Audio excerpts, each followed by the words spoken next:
말씀 총 4군데를 봤는데요. 지난주에 이어서 말씀이 이어집니다.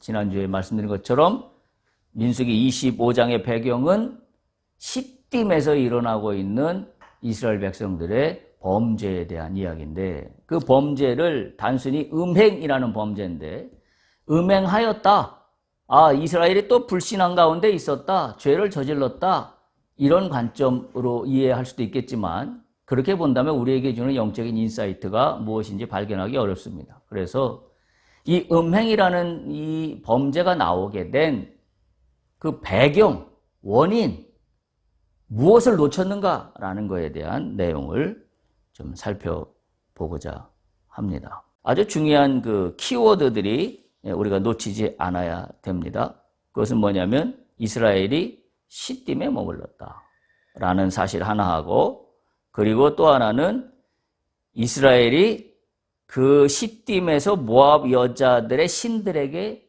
절하였다라는 그 부분하고, 그리고 3절로 가면 이스라엘이 바알보올에게 가담하였다. 뭔가 이렇게 점점 이렇게 점진되는 그런 느낌을 받지 않으세요? 시딤에 갔어요. 예. 그런데 뭔가 그들이 섬기는 신에게 제사를 하게 되고 절도 하고 이제는 본격적으로 가담합니다. 결국 지난주에 말씀드린 것처럼 이게 단순한 음행의 문제가 아니다라는 사실을 우리가 영적으로 깨달을 수 있어야 합니다. 그래서 보다 더 이 음행의 배경이 되는 이야기들을 조금 더 영적인 관점에서 좀 적극적으로 이 문제의 이슈와 이 문제의 해결책에 대해서 한번 말씀을 나눠보고자 합니다. 그래서 오늘 나눌 말씀의 제목은 지금 내가 서 있는 곳은 어디? 라고 큰 제목의 물리적 조건과 영적 조건이라는 그런 제목으로 두 번째 시간으로 지난주에 이어서 말씀을 이어갑니다. 그래서 지난주 1편부터 시작해서 지금 하는 2편까지 연결지어서 여러분들이 한번 볼 수 있기를 바랍니다. 자, 중요한 개념은 이런 겁니다. 이스라엘의 백성들이 시딤에서 보여준 이런 음행의 문제는 결합된 결과라는 거예요. 우리가 결합이라는 단어를 기억할 수 있길 바랍니다. 이 시딤에서 음행의 범죄를 이룬 것은 뭔가 결합됐기 때문이에요. 그런 관점입니다. 그래서 그 원인을 보면 거의 예외 없이 어떤 배경이라는 거와 사람의 범죄는 결합되어 있습니다. 그냥 갑자기 범죄가 나오는 게 아니라 어떤 그 배경이 있고 그거와 내가 결합되어서 어떤 범죄의 결과로 나오는 거죠. 그 결합되는 배경은 그게 장소일 수도 있고, 또는 뭐 우리가 얘기하면 누구와 사귀고 있냐라는 걸로도 결합이 될 수도 있고요. 또는 내가 평상시에 어떤 생각을 가지고 살고 있느냐라는 것도 결합이 되어서 전혀 다른 결과로, 범죄로 나올 수가 있고요. 또 오늘날로 얘기하면 우리가 요즘 신문 보도나 뉴스 보도에 많이 나옵니다만은 이 말도 안 되는 범죄 이야기들이 나옵니다. 근데 그 범죄 이야기들의 그 보도 내용을 요즘에 이루고 있는 대부분의 이슈들은 그런 거예요. 이 사람들이 게임에 빠져 있었는데, 소위 가상세계에 빠져서 그 가상세계에 있는 캐릭터와 자신을 혼동하는 거예요. 그래서 마치 가상세계의 캐릭터대로 자기가 현실 세계에서 그대로 있다라고 착각하는 거죠. 결국 자기가 어떤 세계관과 어떤 가치에 어떤 거에 내가 현재 생각이 모입되느냐에 따라서 결합되어서 범죄로 나타나고 있다는 겁니다. 그러니까 우리가 어떤 배경 속에 내가 위치해 있는가라는 것이 대단히 중요하다는 거죠. 그게 결코 단순한 일이 아닙니다. 그래서 우리 믿는 자들에게는 늘 교회나 권면하는 게 뭐냐면 말씀을 보세요. 기도하세요. 이걸 끊임없이 예나 지금이나 기독교가 생긴 이래로 끊임없이 이야기하고 있는 이유는 우리가 평상시에 내 배경 속에 무엇을 집어넣고 살아야 되는가 라는 문제라고 보시면 정확합니다. 왜? 인간은 죄성으로 가득 차 있기 때문에 내 배경 속에, 나의 존재 속에 하나님의 말씀과 하나님의 생각을 내가 억지로라도 집어넣는 나의 어떤 몰입, 나의 어떤 그걸 소위 믿음이라고 한다면 그런 어떤 과정을 거치지 않고서는 나는 죄악이 이끄는 대로 내 삶이 빠져들어갈 수밖에 없다는 사실을 오늘 다시 한번 배우게 됩니다. 오늘 본문의 음행의 원인이 된 배경은 1차적으로 시딤입니다. 말씀드린 대로. 시딤은 장소입니다. 그러니까 이스라엘 백성들이 어디에 머물러 있다라는 그 장소가 지금 이스라엘 백성들로 하여금 그 땅에 머물고 있는 여인들과 가깝게 지내게 되고 그 땅에 머물고 있는 여인들의 신에게 제사 드리는 일에 같이 절하게 되고 그거 왜 절했겠어요? 뭐 여자들의 마음을 살려고 절하지 않았을까요? 뭐 이들이 뭐 처음부터 하나님을 버리고 뭐 이방신을 섬겨야지라고 하진 않았을 겁니다. 왜? 지금 40년 동안이나 하나님의 인도하심에 따라서 지금 광야길을 거쳐오고 있는데요. 그런데 결국 25장 3절에 뭐라고 하고 있다고요? 이스라엘 백성들이 바알보올에게 가담했다라고 성경은 결론처럼 말하고 있습니다. 결국 시딤이라는 장소에서 이스라엘 백성들은 그 장소가 갖고 있는 그 어떤 사회문화적인 배경 속에 빨려 들어가고 마는 것이죠. 그러니까 어쩌저 하다 보니 완전히 이제는 가담자가 돼버리고 말았다는 거죠. 결국 시딤이라는 지역, 장소와 그 장소에서 행해지고 있는 우상숭배가 결합되는 가운데 장소와 그 장소만에 갖고 있는 우상숭배가 결합되어 있는 가운데 지금 누가 껴들어간 거냐면 이스라엘 백성들이 이 안으로 껴들어간 거예요. 그러니까 우리가 믿음의 눈으로 보면 죽으려고 완전히 그야말로 뭐라고 해야 되죠? 뭐 환장했다고 해야 되나요? 영적으로 보면. 예. 거길 왜 껴들어갑니까? 그런데 껴들어가게 되는 매개체가 여인이에요. 그래서 결국 그 여인들을 바라보고 이런 일이 벌어지고 음행하게 되는 그런 일로 번지고 마는 거죠. 번지고 마는 겁니다. 잘 기억해야 됩니다. 결합이라는 단어를 꼭 기억하셔야 합니다. 우리의 영성을 파괴하고 우리가 하나님께, 우리가 그리스도께 온전히 헌신하기를 파괴하는 그 모든 것들은 그게 장소가 됐던 내가 평소에 생각하고 있는 거였던 무엇이든 간에 나하고 결합되어서 예수 그리스도만을 향한 우리의 믿음의 그 아름다운 결정체를 자꾸 깨뜨려 나가게 된다는 거죠. 그런 것들을 우리가 이 말씀 속에서 놓치지 않아야 합니다. 특별히 우리가 세상을 살아가면서 어떤 유혹들을 강하게 받는 경우들이 있습니다. 유혹을 받을 때 정신을 바짝 차려야 됩니다. 그래서 평소에 말씀과 기도로 깨어 있는 사람만 내가 유혹을 받고 있는지를 깨닫고 지금 이스라엘 백성들처럼 어쩌지 하다 보니 그 사람들이 섬기는 신에게 절을 하게 되고 절을 한 거에 또 모자라서 이제 점점 완전히 함정 속으로 빠져들어가서 가담해버렸다라고 평가받는. 아니, 내가 지금 그리스도인인데 내가 하나님 나라에 이제 이 땅의 삶을 다 하고 나의 삶이 하늘나라로 옮겨질 그때에 그 하늘문 앞에서 뭐 잘 모르겠어요. 뭐 누가 소위 말해서 넌 지옥으로 가 천국으로 하는 판결자가 있다라고 한다면 너는 내가 보니 평소에 저 땅에서 사는 동안에 너는 참 그 이방 것들, 이방신들과 관련된 것들에 너는 참 많이 가담하고 왔어. 라고 한다면. 근데 그 가담했는지를 정작 나는 몰라요. 왜 몰라요? 영적으로 깨어있지 않기 때문이죠. 그러니까 이스라엘 백성들처럼 어쩌지 하다 보니 여인들을 쫓아가게 되고 여인들을 보니 음욕이 들고 그건 뭐 인간이 본성면에서는 당연하다고 이야기할 수밖에 없겠죠. 그런데 문제는 뭐예요? 그 여인들이 원하는 것을 해주기 시작한 거죠. 그들이 자기들이 신에게 절할 때 같이 가서 절해서 뭔가 마음에 환심을 살려고 하지 않았을까요? 결국은 가담하게 되고.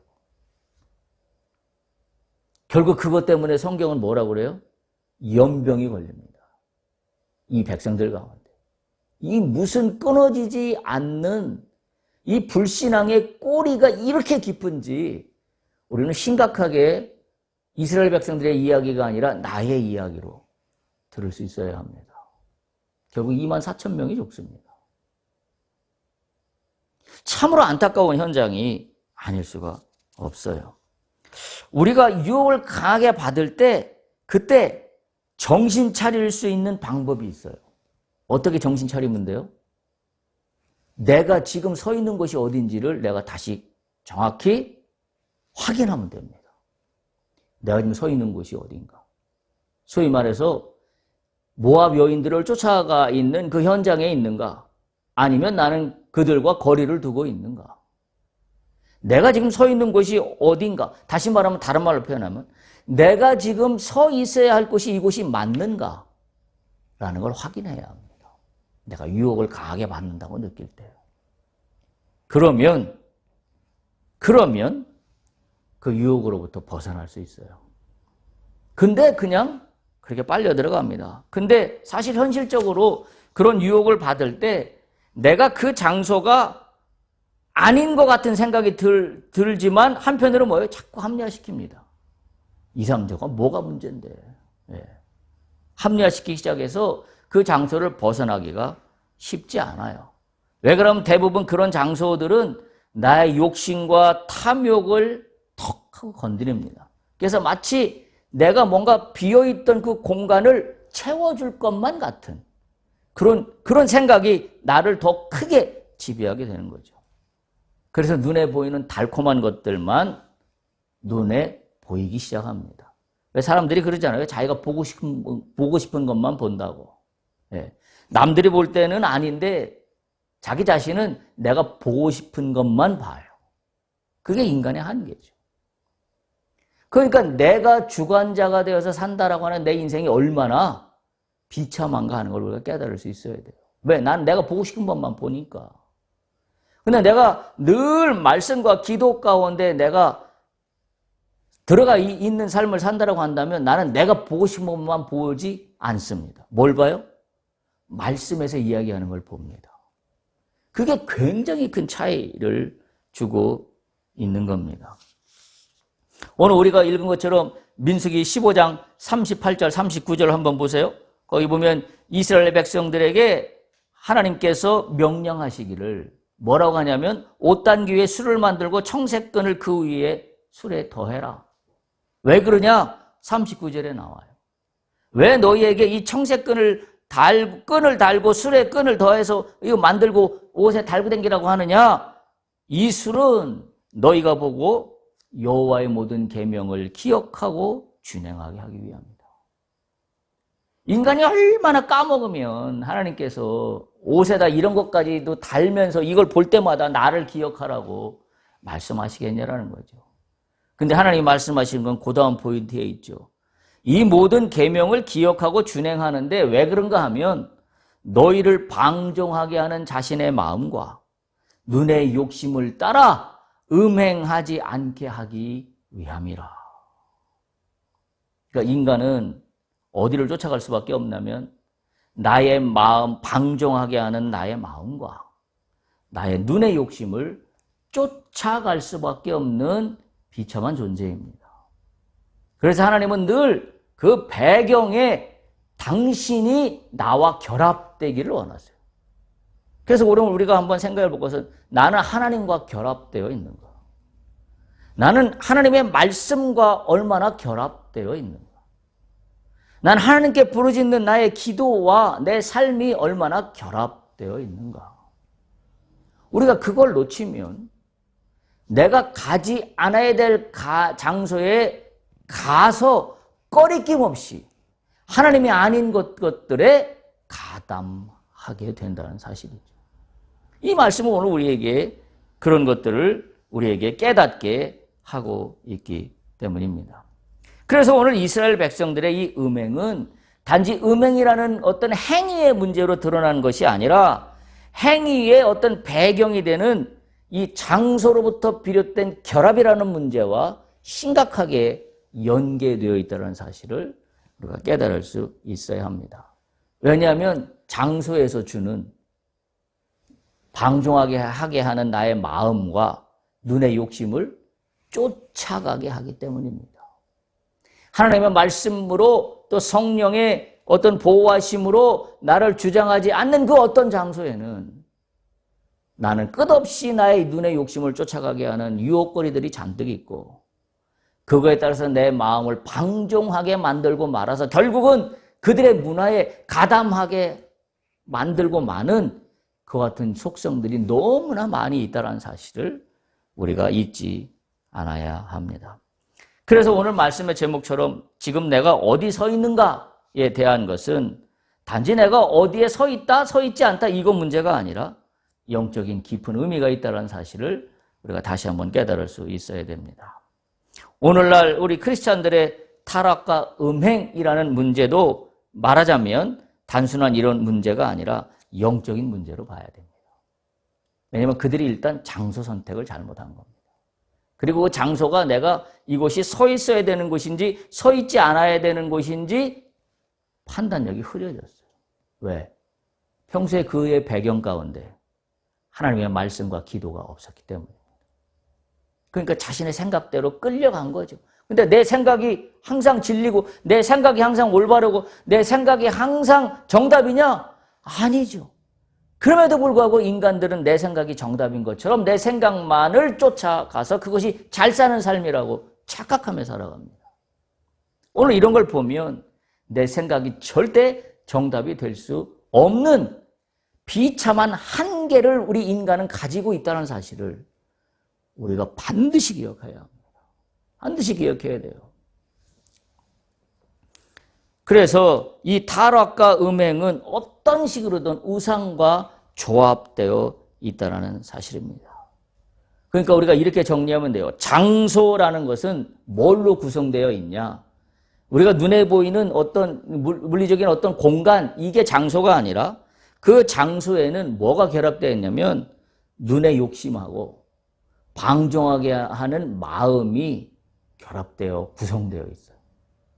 그래서 그 장소가 어디냐에 따라서 나의 눈의 욕심과 나를 방종하게 하는 나의 마음이 요동치기 시작합니다. 여기서 뭔가 일어날 것 같아. 여기서 뭔가 즐거운 일이 있을 것 같아. 여기서 뭔가 행복한 일이 있을 것 같아. 그때 어떻게 해야 된다고요? 정신을 바짝 차려야 되는데. 뭘 깨달으면 돼요? 우리가 그걸 다시 한번 리마인드 해야 돼요. 내가 지금 여기 서 있을 곳이 맞나? 그걸 확인해야 합니다. 그걸 확인해야 합니다. 내가 현재 사업이 현재 이것을 추진하는 것이 하나님께 맞나? 그것도 장소 문제가 될 수 있어요.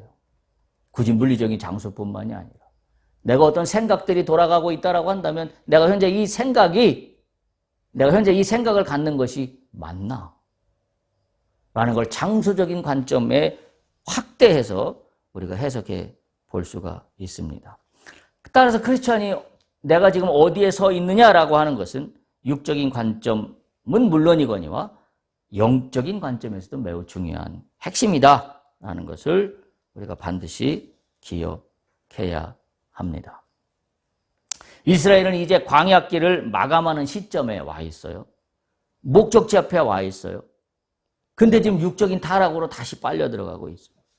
근데 육적인 타락에 오는 음행의 문제는 가만히 보면 영적인 문제가 본질이라는 사실을 우리가 깨달을 수 있습니다.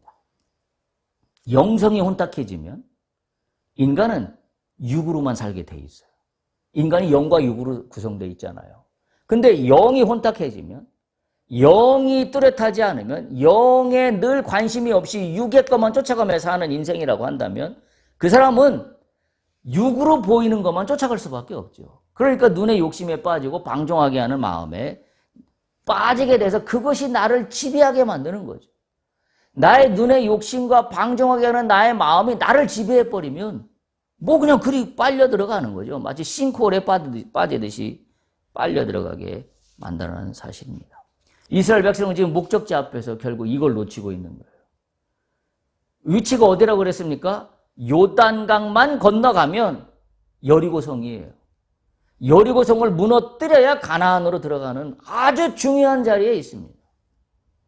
근데 지금 시딤이라는 데의 장소에서 걸려 넘어졌습니다. 이 걸려 넘어진 문제는 음행이었고 겉으로 드러난 것은, 그러나 본질적인 것은 영의 혼탁함이었습니다. 이스라엘은 시딤에서 마지막 가나안으로 들어가기 위한 준비를 철저히 오히려 해야 될 시점이었음에도 불구하고 그들은 영적으로 혼탁하고 나태해졌습니다. 그래서 결국 목표점 앞에서 그들은 결합되고 말았어요. 어디와? 이방 문화와 결합되고 말았습니다. 하나님 나라를 세우기를 작정하고 들어가는 이스라엘 백성에게 이방 나라와 결합되고 말았어요. 그것도 이방 나라의 신과 결합되고 말았어요. 그래서 오늘 민수기 25장 3절에 보면 이스라엘이 바알브올에게 가담하였다라고 기록하고 있기 때문에 참으로 이 부분이 가슴 아픈 일이 아닐 수 없게 느껴지게 되는 것입니다. 바알브올에게 가담하였다는 말이 히브리 말로 보면 결합했다는 말과 같은 단어예요. 그래서 이 결합했다 또는 동참했다라는 말로 차마드라는 그런 단어를 쓰는데요. 이 말은 쌍이라는 의미를 갖고 있어요. 커플이죠. 두 개. 그러니까 결합된 거예요. 지금 이스라엘 백성들이 이 바알브올에서 결합돼 버린 겁니다. 뭐가 결합됐어요? 이방신의 문화와 이스라엘의 존재가 결합돼 버렸어요. 그러니까 완전히 뭐예요? 하나님 것이 아닌 것처럼 돼 버리는 겁니다.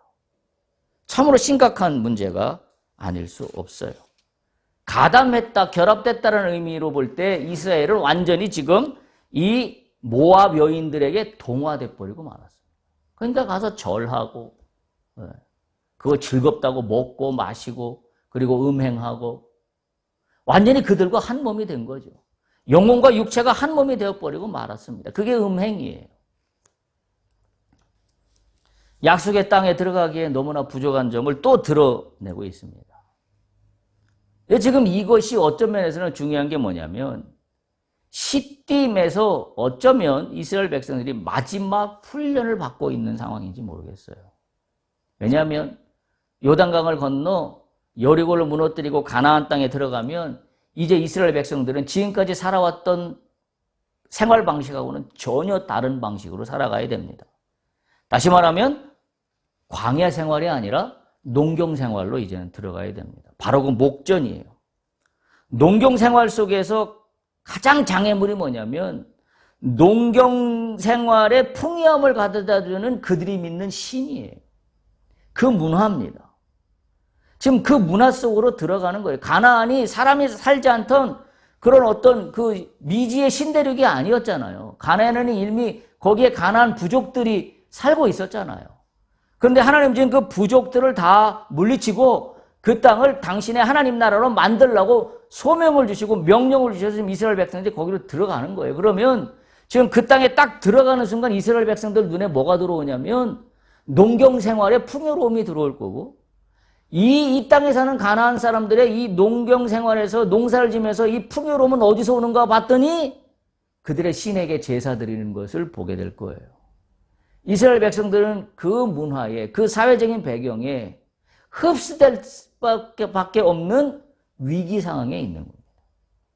그래서 어쩌면 시딤에서 마지막 훈련을 하고 있는 건지도 모르겠어요. 저는 그런 생각이 들더라고요. 그래서 거기 가서 농경 생활에 들어가서 소위 하나님을 버리고 그들의 신을 섬길 사람들은 이미 또 걸러내고 있는 게 아닌가. 그런 생각이 한편으로 지울 수가 없었습니다. 아마 그렇게 생각할 거예요. 농경 생활을 하면서 그들의 신의 그 사회 문화적인 배경으로 들어가면 아마 하나님은 농경의 신이 아니라 광야에서만 있던 신이라고 생각하지 않을까요? 이스라엘 백성들이. 왜냐하면 지금 40년 동안 지금 현재 이스라엘 백성들을 보면 우리 선조, 우리 아버지 어머니 때로부터 지금 계속 하나님만 의지하며 애굽에서 탈출해 나왔다는데 이 세대는 모르잖아요. 지금 광야에서 태어난 사람들이기 때문에. 그러면 하나님은 광야에서만 존재하는 하나님이고 이제부터는 가나안 땅에 들어가면 그 땅에 있는 신을 섬겨야 된다라고 생각할 수 있을지도 모르겠어요. 그런 면에서 지금 시딤에서의 사건은 굉장히 중요한 의미를 우리에게도 던져주고 있다라는 겁니다. 내가 서 있는 장소가 바른 선택인가 아니면 잘못된 선택인가 하는 판단 기준이 뭐겠어요? 내가 장소를 바라보라고 하겠는데 그럼 이 장소가 내가 바른 선택인가 아니면 잘못된 선택인가를 알아보려면 딱 판단 기준은 하나입니다. 내가 이 장소, 이 배경을 선택함으로 하나님으로부터 가까워지는가 아니면 하나님으로부터 멀어지는가 그게 판단 기준입니다. 내가 사업을 해요. 어떤 사업의 길을 선택합니다. 내가 이 사업이 하나님께로부터 가까워지는 길로 가는 것인가 아니면 하나님께로부터 멀어지는 길로 가는 것인가 생각하고 판단하면 됩니다. 내가 어느 장소를 가요? 어느 장소를 가는데 이 장소에 내가 더 머물러 있어야 될까 아니면 빠져나와야 될까라고 선택의 기준은 이 장소가 내 눈에 보이는 좋고 아름답고 그렇지 못한 것이 판단 기준이 아니라 이 장소에 있으면 내가 하나님께로 더 가까이 나갈 걸 개연성이 큰가 아니면 하나님으로부터 멀어질 것 같은가 그걸 판단하면 됩니다. 그게 판단 기준이에요. 따라서 이것은 율법의 기준도 아니고 기도의 문제도 아니고 어찌 보면 하나님이라는 본질적인 문제에 내가 가까이 가는가 나는 왜 존재하는가 나는 하나님의 사람이 맞는가 그거에 충실하면 된다는 거죠.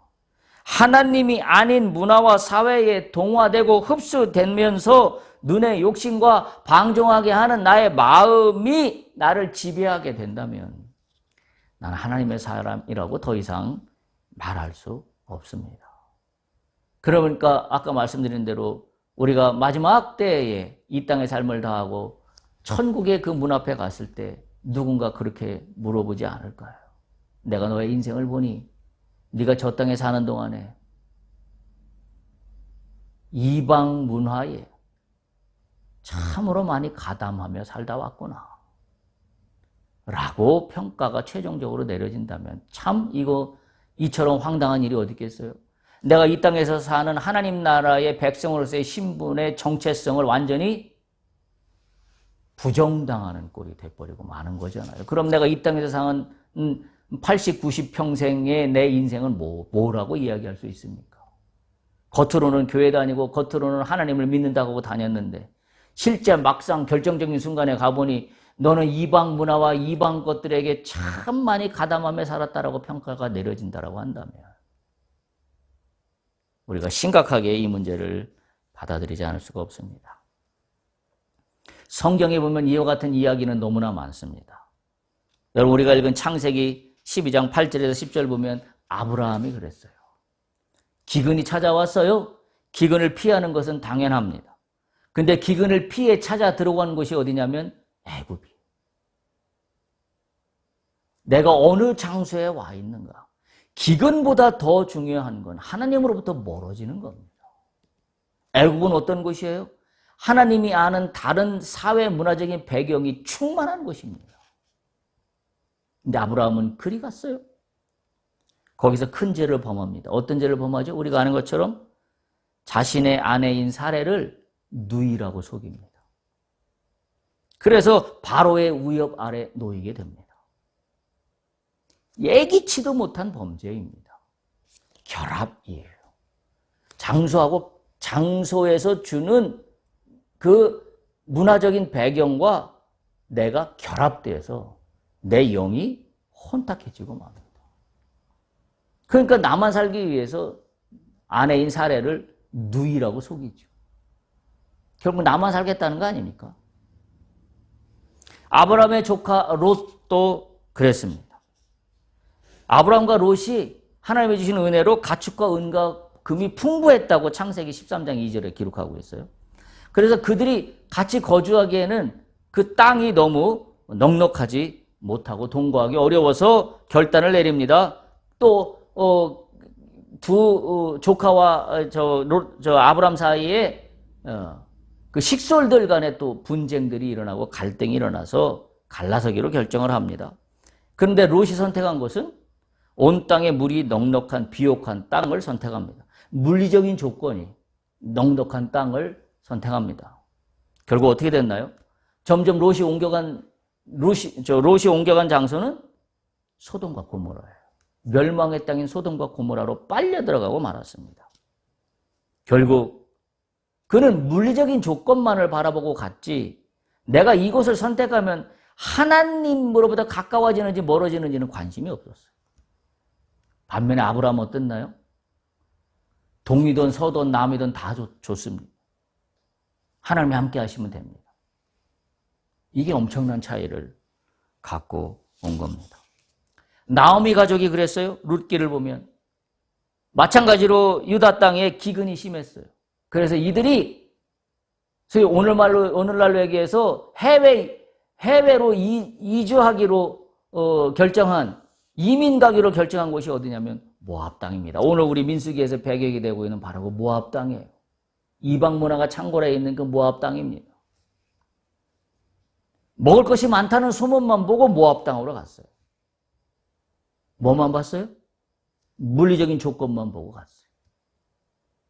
유다 백성이고 하나님을 아는 백성이었지만 하나님과 가까워지는 거에 관심이 있는 것보다는 하나님하고 멀어지고 가까워지고 상관없이 물리적인 조건이 풍성한 것만 보고 따라갔어요. 결국 어떻게 됐습니까? 나오미는 그의 남편 엘리멜렉, 그 다음에 두 아들 말론과 기론을 다 모압 땅에서 잃어버리고 맙니다. 그들이 다 죽게 됩니다. 그러나 물론 반전의 역사는 일어나죠. 헷세드 하나님의 은혜로 며느리 룻과 베들레헴에 돌아왔을 때 기가 막힌 역전의 이야기가 펼쳐집니다만 그건 하나님의 은혜로 되는 것이고 이들이 지금 온 가족을 다 잃어버린 이유는 선택하지 않아야 될 물리적인 조건만 보고 쫓아갔기 때문입니다. 그가 어떤 장소를 선택하냐에 따라서 그 장소에 갖고 있는 사회 문화적인 이방신의 그 더럽고 추악한 그 음기가 믿는 자들의 모든 영혼을 다 뺏어가고 있다는 사실이에요. 육체까지도 다 뺏어가고 만다는 사실입니다. 이방신을 섬기는 사회 문화가 바탕에 깔려 있는 곳, 그것은 하나님으로부터 멀어지는 곳입니다. 오늘 우리가 본문의 말씀을 기억하면서 제가 키워드로 잊지 말라고 당부하고 싶은 단어는 딱 한 단어입니다. 결합입니다. 결합이라는 단어를 잊지 않기를 바랍니다. 좋은 의미로 결합되는 거야 얼마나 좋겠습니까? 그때는 뭐가 좋은 걸로 결합되는 거예요? 내가 하나님께 가까워지는 걸로 결합되는 거는 그건 얼마든지 좋은 일입니다. 그런데 우리 인간들은 불쌍하게도 불행하게도 하나님과 가까워져서 결합되는 걸 선택하기보다는 나의 눈의 욕심과 나를 방종하게 하는 나의 마음을 쫓아갑니다. 그게 훨씬 좋아 보이거든요. 그리고 그건 훨씬 물리적인 조건이거든요. 눈에 보이는 조건들이거든요. 그래서 그것을 쫓아간다는 사실입니다. 말씀드린 대로 내가 서 있는 곳이 바른 곳인지 아니면 잘못된 곳인지를 판단하는 기준이 명확하다고 그랬어요. 뭐가 명확하냐면 물리적인 조건 만족이 아니라 물리적인 조건의 충족만을 바라볼 것이 아니라 영적인 조건에 맞느냐. 그건 뭐예요? 내가 하나님께 이 장소로 말미암아 가깝게 가고 있는 것인가 라는 것이 우리의 선택의 유일한 대안입니다. 우리 인생길은 누구나 갈림길에 있습니다. 이쪽 길을 가야 될까 저쪽 길을 가야 될까 명확합니다. 물리적인 조건만 볼 것이 아니라 영적인 조건을 봐야 됩니다. 어떻게 해요? 하나님께 가까이 가는 거. 그것만 판단 기준으로 세우고 간다면 우리는 영적으로 늘 깨어있는 사람이 될 수 있습니다. 성경은 늘 동일한 말씀을 교훈합니다. 인생을 살아가면서 물리적인 조건이 전부가 아니다라는 것을 성경은 늘 말씀하고 있습니다. 우리의 선택이 영적 조건, 즉 눈의 욕심과 마음을 방종하게 하는 그와 같은 것을 따라가는 물리적인 조건을 따라가는 것이 아니라 늘 영적 조건이 항상 우선되기를 축복합니다. 그때 하나님께 가까이 나가게 될 것이고 그때 내가 생각지도 못했던 나는 물리적으로 볼 때는 메마른 땅이라고 여겼는데 하나님이 그 땅을 나의 터전으로 바꿔주신다는 사실을 우리가 반드시 기억해야 합니다. 그러려면 이 장소가 주는 내가 지금 서 있는 곳이 어딘가 라는 걸 늘 생각하면서 하나님께 가까이 나가는 여러분들의 선택이 되기를 간절히 축복합니다. 할렐루야.